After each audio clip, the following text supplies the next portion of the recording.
اعوذ باللہ من الشیطان الرجیم بسم اللہ الرحمن الرحیم۔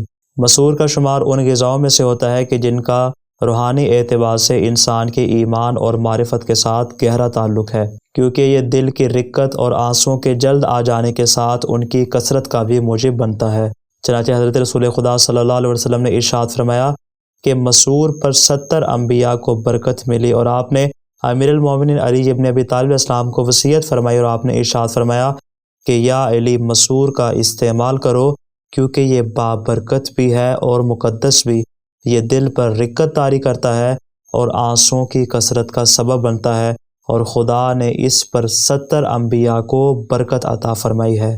چونکہ دل کا سخت ہونا حقیقت میں ایک بیماری، ایک نقص اور ایک عیب ہے، لہٰذا اس روحانی بیماری کا علاج خدا نے ایک مادی غذا میں رکھ دیا کہ جس کو مسحور کا نام دے دیا۔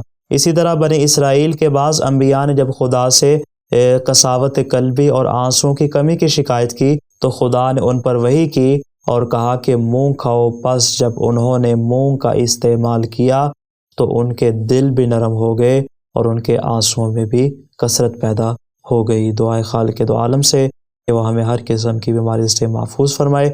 السلام علیکم ورحمۃ اللہ وبرکاتہ۔